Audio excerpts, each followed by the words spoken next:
Atos dos Apóstolos. Capítulo 15. Liberto da prisão. E por aquele mesmo tempo o rei Herodes estendeu as mãos sobre alguns da igreja, para os maltratar. Atos 12, verso 1.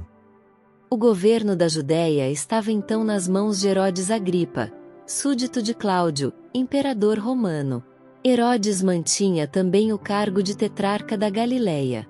Era prosélito professo da fé judaica e, aparentemente, muito zeloso em efetuar as cerimônias da lei judaica. Desejoso de obter o apoio dos judeus, esperando assim confirmar seus cargos e honras, pôs-se a realizar os desejos deles, perseguindo a Igreja de Cristo, pilhando as casas e os bens dos crentes e prendendo os membros principais da Igreja. Lançou na prisão a Tiago, irmão de João, e mandou um algoz matá-lo à espada, assim como outro Herodes fizera com que o profeta João fosse degolado. Vendo que os judeus se agradavam muito com essas medidas, prendeu também a Pedro. Foi durante a Páscoa que tais crueldades foram praticadas. Enquanto os judeus estavam celebrando seu libertamento do Egito e pretendendo possuir grande zelo pela lei de Deus, estavam ao mesmo tempo transgredindo cada princípio desta lei por perseguir e assassinar os crentes em Cristo. A morte de Tiago causou grande dor e consternação entre os crentes. Quando Pedro também foi preso, a igreja toda se empenhou em jejum e oração. O ato de Herodes matando a Tiago foi aplaudido entre os judeus, se bem que alguns se queixavam da maneira reservada pela qual foi ele realizado, afirmando que uma execução pública teria de maneira mais completa intimidado os crentes e os que com ele simpatizavam. Herodes, portanto, conservou Pedro em custódia, tencionando satisfazer ainda mais aos judeus pelo espetáculo público de sua morte. Sugeriu-se, porém, que não seria de bom aviso trazer o veterano apóstolo para execução perante o povo então reunido em Jerusalém. Receava-se que a cena de estar ele sendo levado para morrer pudesse provocar a compaixão da multidão. Os sacerdotes e anciãos também temiam que Pedro fizesse um daqueles poderosos apelos que tinham frequentemente incitado o povo a estudar a vida e caráter de Jesus. Apelos esses, que eles, com todos os seus argumentos, tinham sido incapazes de contradizer. O zelo de Pedro em advogar a causa de Cristo tinha levado muitos a assumir sua atitude ao lado do Evangelho, e os príncipes temiam que se lhe fosse dada a oportunidade para defender sua fé na presença da multidão que viera à cidade para adorar, seu livramento seria exigido das mãos do rei. Enquanto, sob vários pretextos, a execução de Pedro estava sendo retardada para depois da Páscoa, os membros da igreja tinham tempo para examinar profundamente o coração e orar com fervor. Oravam sem cessar a favor de Pedro, pois achavam que ele não poderia ser dispensado da causa. Compreendiam que haviam chegado a um ponto em que, sem o auxílio especial de Deus, a Igreja de Cristo seria destruída. Entre mentes, adoradores de todas as nações procuravam o templo que havia sido dedicado à adoração de Deus. Resplandecendo em ouro e pedras preciosas, ostentavam um aspecto de magnificência e encanto. Mas Jeová não seria mais achado nesse palácio de beleza. Israel, como nação, tinha se divorciado de Deus. Quando Cristo, perto do fim de seu ministério terrestre, olhou pela última vez para o interior do templo, disse: Eis que a vossa casa vai ficar-vos deserta. Mateus 23, verso 38. Até então ele tinha considerado o templo como a casa de seu pai. Mas ao deixar o Filho de Deus o interior dessas paredes, a presença de Deus abandonou para sempre o templo construído para sua glória. O dia para a execução de Pedro foi finalmente marcado, mas ainda as orações dos crentes ascendiam ao céu, e, enquanto todas as suas energias e simpatias eram suscitadas em fervorosos pedidos de auxílio, anjos de Deus estavam a vigiar o apóstolo prisioneiro. Lembrando-se do anterior libertamento dos apóstolos da prisão, Herodes tomara desta vez precauções dobradas. Para evitar toda a possibilidade de escape, Pedro tinha sido posto sob o cuidado de 16 soldados, que, em diferentes vigílias, o guardavam dia e noite. Em sua cela, fora colocado entre 2 soldados, ligado por 2 correntes, cada uma presa ao pulso de um dos soldados. Não podia mover-se sem o conhecimento deles. Com as portas da prisão firmemente seguras e uma forte guarda diante delas, toda possibilidade de livramento ou escape por meios humanos estava excluída. Mas os extremos do homem são a oportunidade de Deus. Pedro estava encerrado em uma cela cavada na rocha, cujas portas tinham fortes ferrolhos e barras, e os soldados em guarda ficaram responsabilizados pela custódia do prisioneiro. Mas os ferrolhos e barras, e a guarda romana, que eficazmente removiam toda a possibilidade de auxílio humano, não deveriam senão tornar mais completa a vitória de Deus no livramento de Pedro. Herodes estava a levantar a sua mão contra o Onipotente, e deveria ser totalmente derrotado. Aplicando seu poder, Deus estava prestes a salvar a vida preciosa cuja destruição estavam os judeus tramando. Era a última noite antes da tensionada execução. É enviado do céu um poderoso anjo para libertar Pedro. As vigorosas portas que encerravam o Santo de Deus abrem-se sem auxílio de mãos humanas. O anjo do Altíssimo por elas penetra, fechando-se as portas sem ruído por trás dele. Ele entra na cela, e ali está Pedro, dormindo tranquilamente o sono de uma perfeita confiança. A luz que circunda o anjo enche a cela, mas não desperta o apóstolo. Só quando ele sente o toque da mão do anjo e ouve uma voz dizendo: Levanta-te depressa. Atos 12, verso 7. Acorda o suficiente para ver a cela iluminada pela celeste luz, e um anjo de grande glória, em pé diante dele. Automaticamente obedece à ordem que lhe é dada e, como ao se levantar erguesse as mãos, torna-se meio consciente de que as cadeias lhe caíram dos pulsos. De novo lhe ordena a voz do mensageiro celestial: Cinge-te, e ata as tuas alparcas. Atos 12, verso 8. E de novo Pedro automaticamente obedece, conservando o admirado olhar voltado para o visitante, e crendo estar sonhando ou em visão. Mais uma vez o anjo ordena: Lança às costas a tua capa, e segue-me. Ele se move em direção à porta, seguido por Pedro, usualmente loquaz, agora mudo de espanto.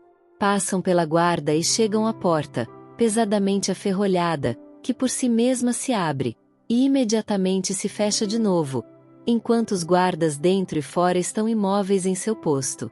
Alcançam a segunda porta, também guardada por dentro e por fora. Abre-se, como fez a primeira, sem render de dobradiças ou ruído dos fechos de ferro. Passam por ela e novamente se fecha também sem ruído. De modo idêntico passam pela terceira porta, e acham-se em plena rua. Não se troca uma palavra, não há ruído de passos. O anjo se move suavemente diante de Pedro, cercado de uma luz de deslumbrante brilho, e Pedro, desorientado, e julgando-se ainda em sonho, segue o seu libertador. Assim eles percorrem uma rua, e então, estando cumprida a missão do anjo, desaparece ele subitamente. Dissipou-se a luz celestial, e a Pedro pareceu achar-se em profundas trevas, mas, acostumando-se-lhe os olhos, pareceram elas diminuir gradualmente, e ele se encontrou só na rua silenciosa, com o ar fresco da noite a soprar-lhe no rosto. Compreendeu então que estava livre, em uma parte da cidade que lhe era familiar, reconheceu o lugar como sendo um que frequentara muitas vezes, e por onde esperara passar no dia seguinte pela última vez. Procurou rememorar os fatos dos últimos poucos momentos. Lembrou-se de ter adormecido, ligado entre dois soldados, com as sandálias e vestes exteriores removidas. Examinou sua pessoa e achou-se completamente vestido e cingido. Seus pulsos, inchados pela pressão dos ferros cruéis, estavam livres das algemas. Compenetrou-se de que sua liberdade não era engano, sonho ou visão, mas bendita realidade. No dia seguinte deveria ser levado para morrer, mas, eis, um anjo livrara da prisão e da morte. E Pedro, tornando a si, disse: Agora sei verdadeiramente que o Senhor enviou o seu anjo, e me livrou da mão de Herodes, e de tudo que o povo dos judeus esperava. Atos 12, verso 11. O apóstolo se encaminhou de pronto à casa onde seus irmãos estavam reunidos, e onde naquele momento se encontravam em oração fervorosa por ele. E batendo Pedro à porta do pátio, uma menina chamada Rode saiu a escutar, e conhecendo a voz de Pedro, de gozo não abriu a porta, mas, correndo para dentro, anunciou que Pedro estava à porta. E disseram-lhe: estás fora de ti. Mas ela afirmava que assim era. E diziam: é o seu anjo. Atos 12, versos 13 a 15. Mas Pedro perseverava em bater, e, quando abriram, viram-no e se espantaram. E, acenando-lhes ele com a mão para que se calassem, contou-lhes como o Senhor o tirara da prisão. E Pedro, saindo, partiu para outro lugar. Atos 12, verso 16, 17. Alegria e louvor encheram o coração dos crentes porque Deus ouvira e atendera suas orações, e libertara Pedro das mãos de Herodes. Pela manhã uma grande multidão se reuniu para presenciar a execução do apóstolo. Herodes enviou oficiais à prisão para buscarem a Pedro, que devia ser trazido com grande aparato de guardas e armas, não apenas para se evitar possível fuga, como também para intimidar os simpatizantes e mostrar o poder do rei. Quando os guardas diante da porta verificaram que Pedro tinha escapado, foram possuídos de terror. Tinha sido expressamente declarado que a vida deles responderia pela do prisioneiro, e por isso haviam eles estado especialmente vigilantes. Quando os oficiais vieram buscar a Pedro, os soldados estavam ainda guardando a porta da prisão, os ferrolhos e barras ainda intactos, as cadeias presas aos pulsos dos 2 soldados, mas o prisioneiro havia escapado. Quando foi trazida a Herodes a notícia de que Pedro escapara, ele ficou exasperado e enraivecido. Acusando a guarda da prisão de infidelidade, ordenou que fossem mortos.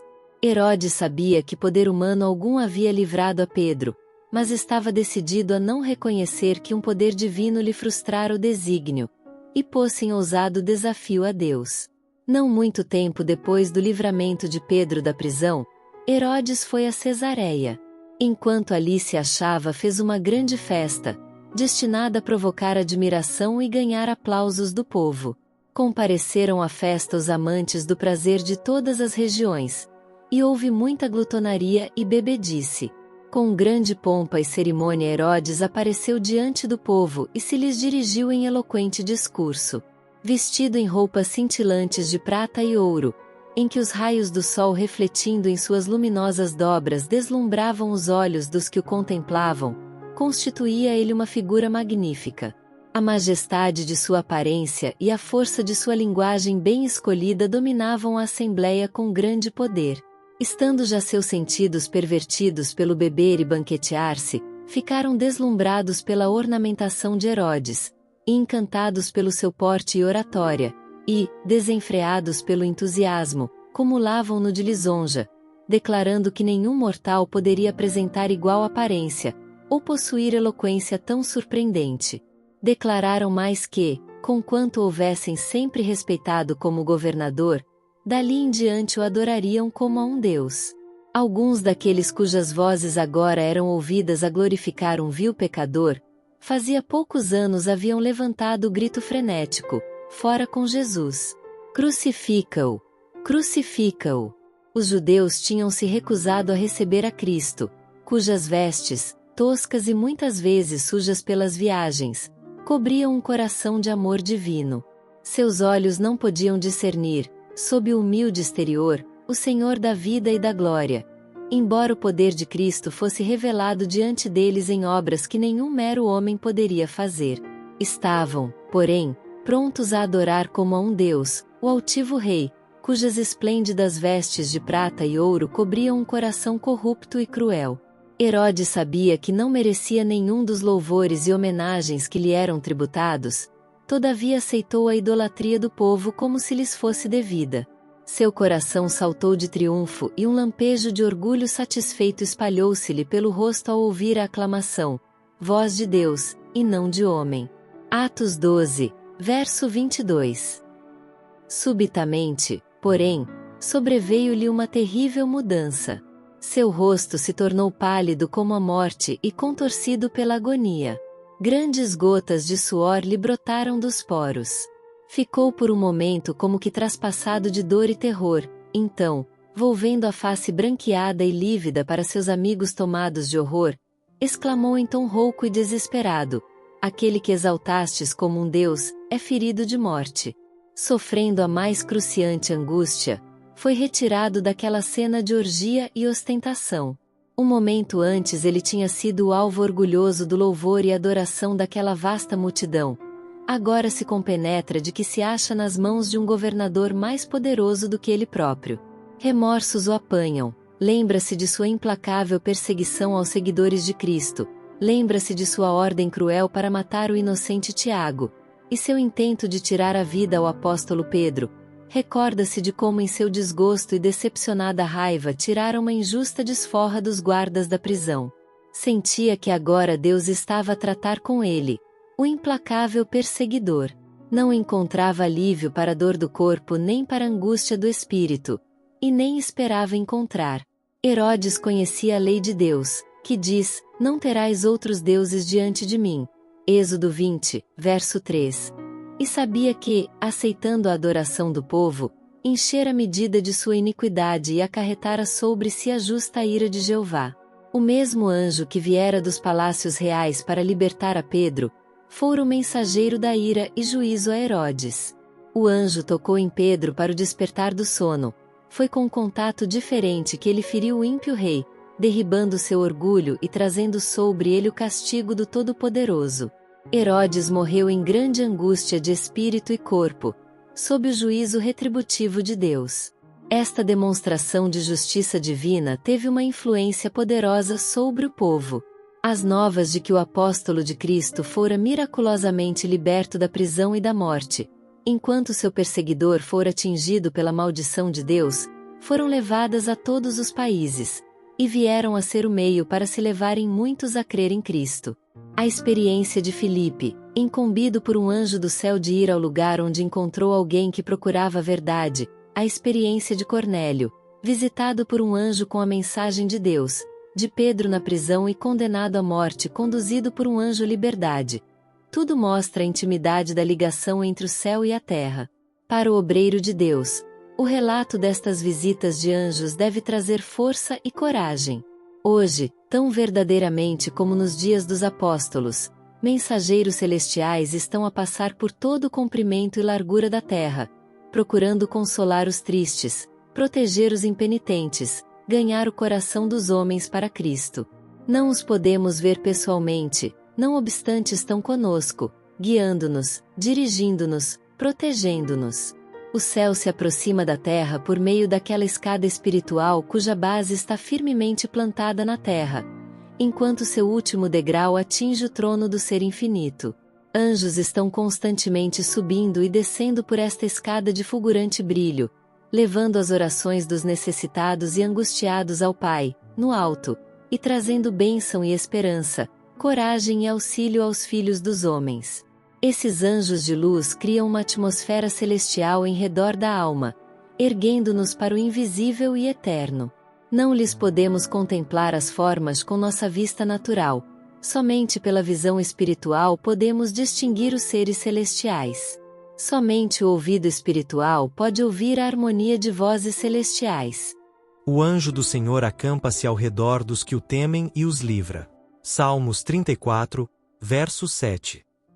Deus encarrega seus anjos de salvar seus escolhidos da calamidade, de guardá-los da peste que anda na escuridão, e da mortandade que assola ao meio-dia. Salmos 91, verso 6. Repetidas vezes tem anjos falado com homens, do mesmo modo como um homem fala com seu amigo, e os tem levado para lugares livres de perigo. Uma e outra vez tem as encorajadoras palavras dos anjos renovado o ânimo prostrado dos fiéis, desviando-lhes o espírito das coisas da terra, levando-os a contemplar pela fé as vestes brancas, as coroas, as palmas da vitória que os vencedores receberão junto ao grande trono branco. É a obra dos anjos estarem unidos aos que são provados, aos sofredores e tentados. Trabalham incansavelmente a favor daqueles por quem Cristo morreu. Quando os pecadores são levados a entregar-se ao Salvador, os anjos levam as novas ao céu, e há grande regozijo entre as hostes celestiais. Haverá alegria no céu por um pecador que se arrepende. mais do que por 99 justos que não necessitam de arrependimento. Lucas 15, verso 7.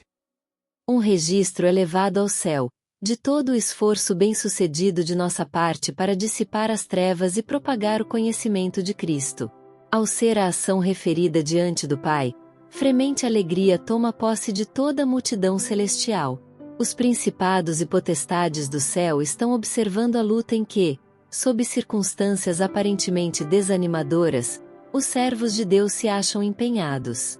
Novas conquistas estão sendo conseguidas, novas honras ganhas, ao saírem os cristãos arregimentados em torno da bandeira de seu Redentor, para combater o bom combate da fé.